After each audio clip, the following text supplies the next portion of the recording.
Quero convidar todo mundo agora a fazer um exercício mental. Não estamos mais em Porto Alegre no dia 21 de abril de 2018. Estamos dentro do Palácio de Faraó, em algum dia do ano 1450 a.C. Sabe o que nós veríamos todo dia? O cerimonial que manteria a ordem cósmica. Qual era a ordem cósmica? Os egípcios acreditavam que o sol era o deus Khepri. O deus Khepri. E o deus sol, o deus Khepri, ele era no formato de um escaravelho, de um besouro. Lembra aquele besouro de pedra, o escaravelho de pedra, do coração? É o deus sol. Então eles acreditavam que durante o dia, o deus sol pegava a barca solar e cruzava o céu, iluminando os homens. À noite, o deus sol, o deus Khepri, ele entrava para o submundo dos mortos.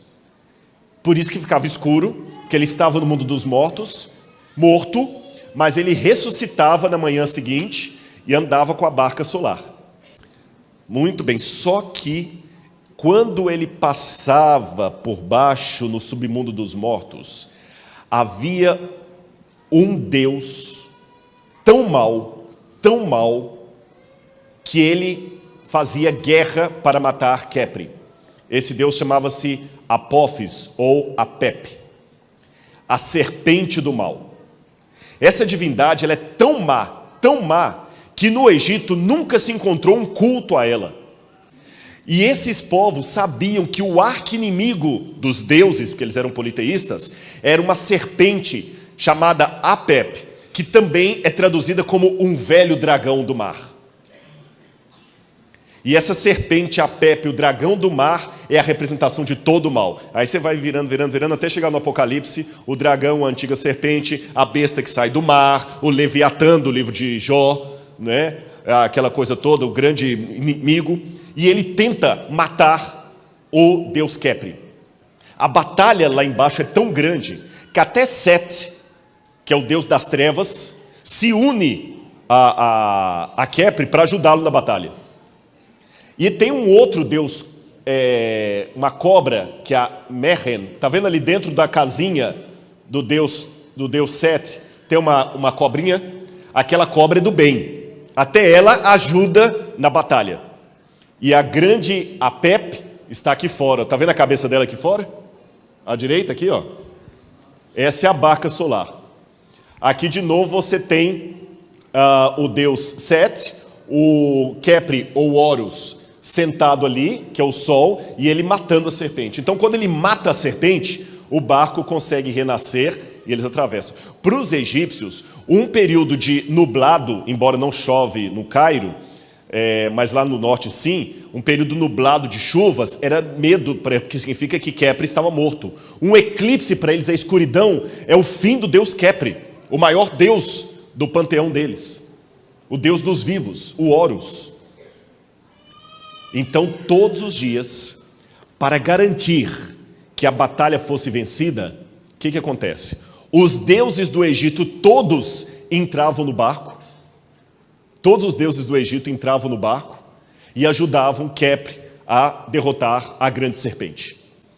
E os sacerdotes de Faraó tinham que, na madrugadinha, logo no amanhecer do dia, fazer encantamentos.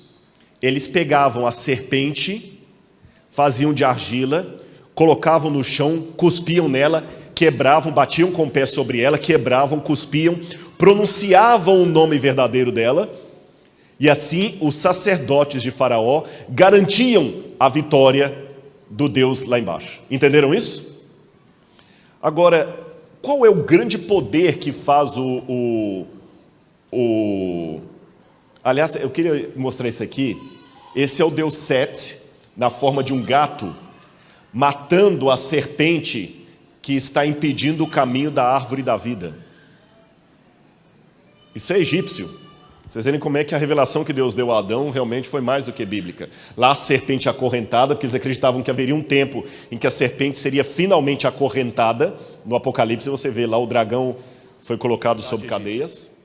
Lembra que eu falei que no barco solar todos os deuses entravam para ajudar Khepri a batalhar contra a serpente?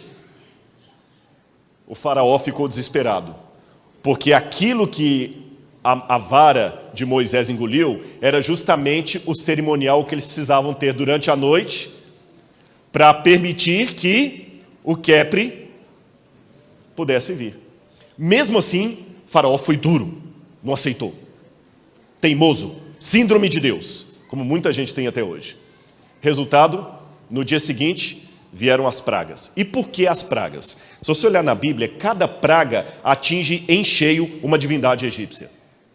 O que estava acontecendo no Egito nos dias seguintes mostrava que a batalha dos deuses egípcios estava sendo perdida. Era o Deus de Israel que poderia salvá-los. E qual foi a 9ª praga? Vocês se lembram? Pode olhar na Bíblia, pode colar. A 9ª praga. A 9ª praga do Egito. Trevas. O que eu falei com vocês que os egípcios, quando tinha um eclipse e tudo escurecia, eles entravam em pânico porque o deus Khepri estava sendo morto. E Deus, como clímax das pragas, escurece tudo. E no dia seguinte, os primogênitos do Egito morrem. E os sacerdotes de Faraó tinham que, na madrugadinha, logo no amanhecer do dia, fazer encantamentos. Eles pegavam a serpente, faziam de argila, colocavam no chão, cuspiam nela, quebravam, batiam com o pé sobre ela, quebravam, cuspiam, pronunciavam o nome verdadeiro dela, e assim os sacerdotes de Faraó garantiam a vitória do Deus lá embaixo. Entenderam isso? Agora, qual é o grande poder que faz Aliás, eu queria mostrar isso aqui. Esse é o Deus Set, na forma de um gato, matando a serpente que está impedindo o caminho da árvore da vida. Isso é egípcio. Vocês verem como é que a revelação que Deus deu a Adão realmente foi mais do que bíblica. Lá a serpente acorrentada, porque eles acreditavam que haveria um tempo em que a serpente seria finalmente acorrentada. No Apocalipse você vê lá o dragão foi colocado sob cadeias. Eu não vou entrar em detalhes aqui, mas eu trabalho com a hipótese, isso pode ser uma outra oportunidade de falar com vocês, do que eu chamo de tradição adâmica.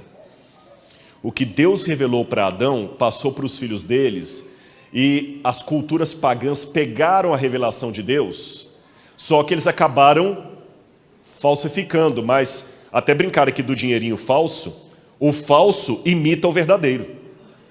Então eu não devo me surpreender de encontrar no mundo pagão resquícios da verdade que Deus revelou para Adão, porque se o mal tenta anular a verdade, ele falsificar a verdade, ele pegar algo da verdade para distorcer, concordam comigo? E aí que vem a ironia de Deus, porque em distorcendo a verdade, o inimigo acaba preservando alguns sinais de verdade, de modo que não importa em que lado do mundo você esteja, em que segmento, sempre haverá algum foco de verdade para você ali. Deus atinge todo mundo.